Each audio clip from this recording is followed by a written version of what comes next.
Hi, I'm Sonia. Welcome back to my channel. I don't know about you, but it's starting to feel like fall around here. Got my fireplace on, my warm and cozy blankets out, sweaters on. I even turned on my heater the other night. So it's really starting to feel like fall around here. So I thought today I would bring you a cozy dinner night in. So I thought I would show you how to make my favorite roast in my crock pot along with some egg noodles. And then I thought I would bring you a nice warm cinnamon canella tea with a little something extra. And then I'm gonna show you how to make some apple chips in your air fryer along with some dip. Somebody's here that wants to play ball. I don't know if you can hear him. He's chewing on his ball. He's staring at me.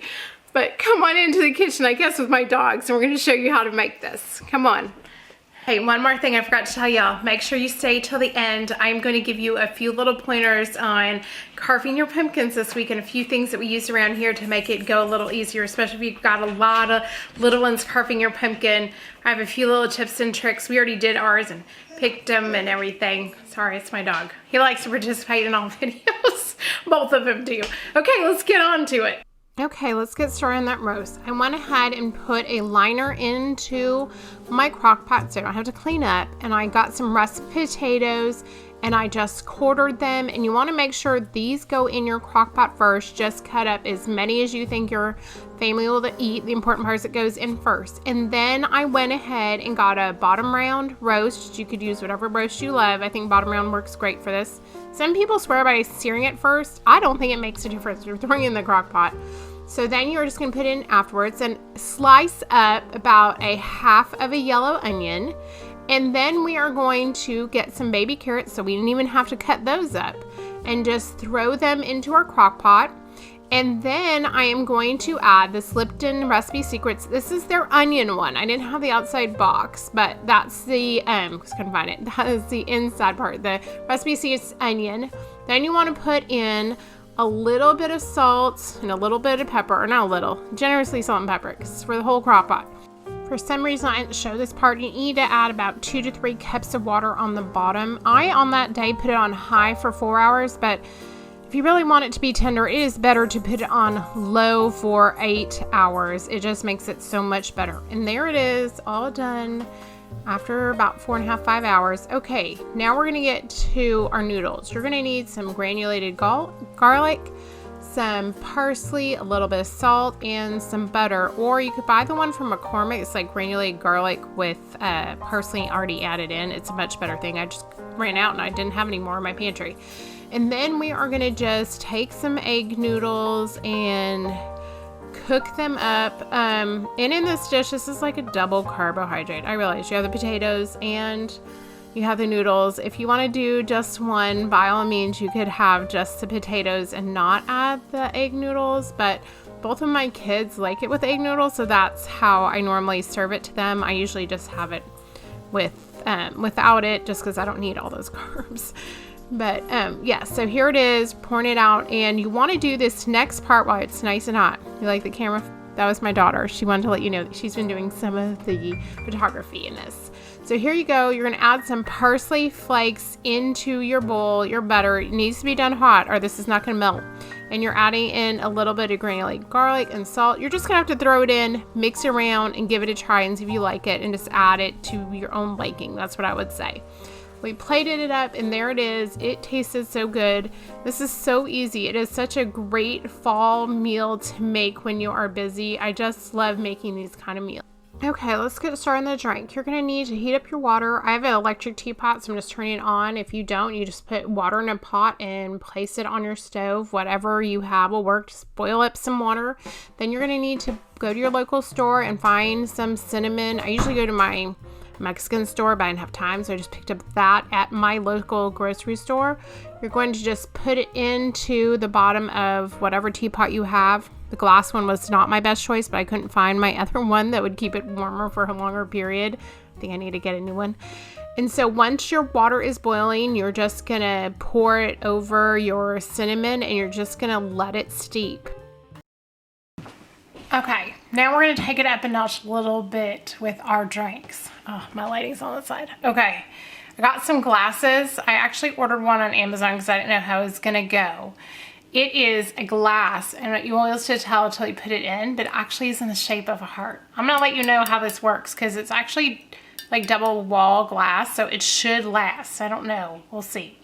And then I didn't know if it was still coming because Amazon said it wasn't coming, but then they said it was.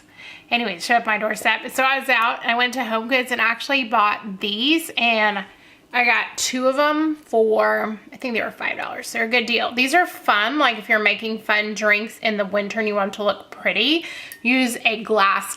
So like for cocoa, if you're making like a latte or cream in the top and you're really good at making designs. I actually have been practicing. Anyways, so if you're gonna do that, get the glass ones so they can look pretty. I mean, if you're just, you know, you just want a pretty drink. Okay, let me show you how to do this. Next, we're gonna take these little sprinkles, get in my camera. They're by Wilton. They are like red and white. You can buy them just like in your baking aisle. Can't really see them because I'm all poured out, but that's what they are, just red and white sprinkles, and that's what they say, red and white sprinkling sugar. So pick those up. They are really pretty this time of year. You could also just use regular crystallized sugar or pick it up a little bit more, like if you're making like a hot cocoa or something. I found these, which I haven't tried. I'll let you know how they are. They're Betty Crocker peppermint sugar, and these would really kick up like your cocoa to put them on like the side. Okay, I'm gonna show you how to decorate your cup.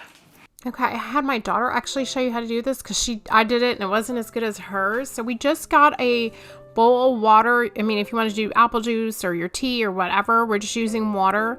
We put our bowl of sugar, and then she says hers came out better because she actually turns it at the top, and that's what it is. And I'm gonna let you know, even once we poured our drinks, the sugar stayed on and it made it look so much better, so much more pretty. If you are into like pretty drinks, aesthetic things, and there she is, my daughter. She's so gorgeous. Anyways, thank you, Elena, for showing us that. Okay, now we're on to our apple chips. I'm gonna let you know I have a Sprite ready. If you don't know, Sprite will keep your apples from turning brown. And so once you get started cutting these, you are gonna need it. And you can use any kind of apples for this. I think I picked a Honeycrisp, a Granny Smith, and I think that was like a Golden Delicious. I can't remember. I happened to pick up, and we happen to have a mandolin from, I think like H Mart or I don't know where. Also, if you don't want to do this, they do sell those cinnamon apple chips I tried, and they are really good. The difference between that and making them yourself is going to be the calories. Those are like fried, and I didn't know that. I checked this thing. I mean, it's just a lot of oil in it. So these I'm actually making with no oil, so they are just going to be an apple chip. Now, I want to let you know that the seeds, when you're going to cut it, I cut it so place in between the mandolin so I could slice it down. And I wanted to show you, most mandolins have an adjustment on the back, and that's what's going to make them thicker or thinner slice. I also want to let you know I did leave in the seeds because once you cut them, it's going to make like a little star in the middle. You see that? It makes it really pretty apple chip, and your seeds will just fall out. So you don't actually have to take them out. They're just going to fall out. You don't need to core your apple, not if you're going to be making an apple chip. And you do, I just slice it so on my mandolin it could go like in the middle. There's a lot of different kinds of mandolins. Be very careful. I actually am thinking about getting a glove, and I couldn't find the part that actually attaches. You're supposed to attach to your apple.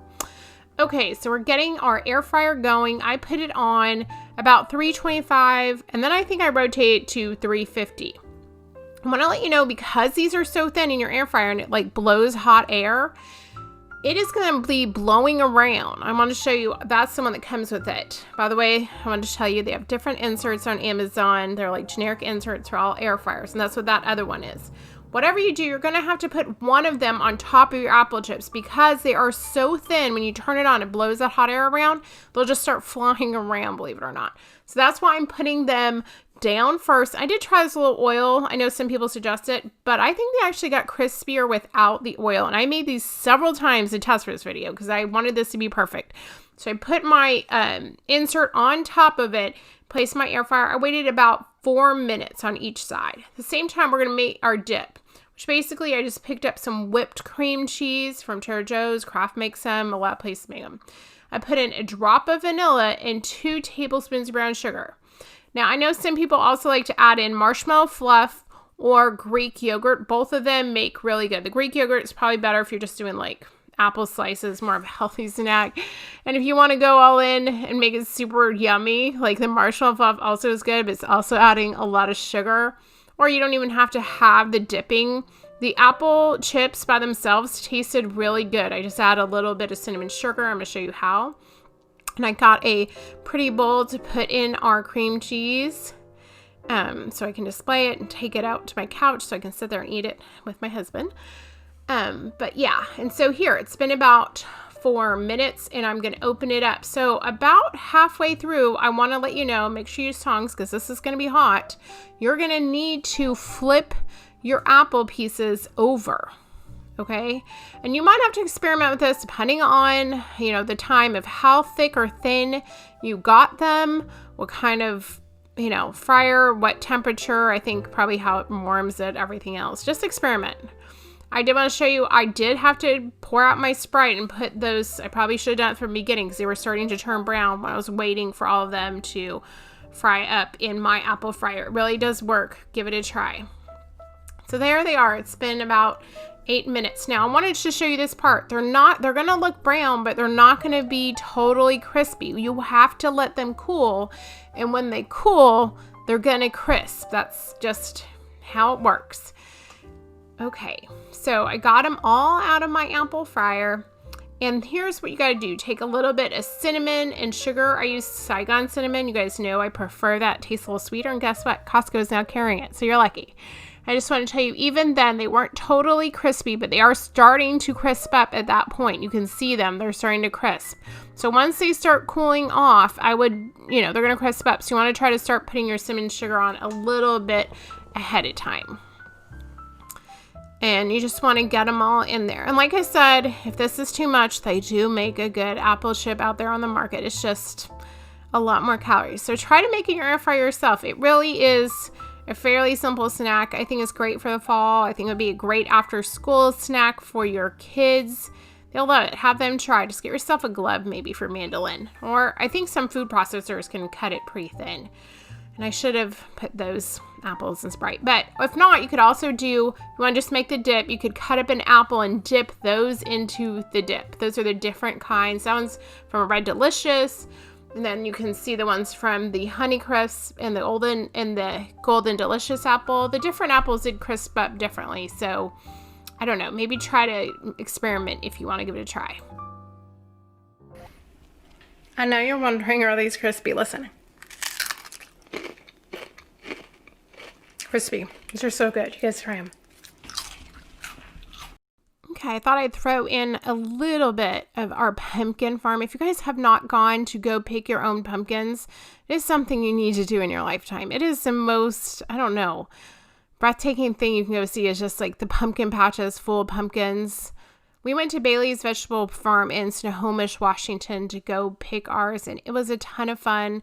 Everybody got to go pick their own pumpkin. There's my daughter. She needed a little help since she's visually impaired. Can't use her cane while she's walking pumpkins. Anyways, there it is. There's my son bringing in our pumpkins. We had a ton of fun that day. Okay, over the years, we've gotten a lot of things to help us with pumpkin carving. And one thing is this pumpkin gutter. You can buy them on Amazon. It attaches to your drill. Or a lot of times like Home Depot and Lowe's carry them. And it is just so good. Buy one, you will not regret it, especially if you have a lot of pumpkins to gut. We also use like a sheetrock saw and a small other little saw. And the other thing that we have bought is we use for different things. We have a Dremel, and then we actually have this kit that they sell online just for pumpkins. And it's so much better, you guys, than using those cheap ones that you buy in the store. If you do it every year, go ahead and invest in them. They're super cheap.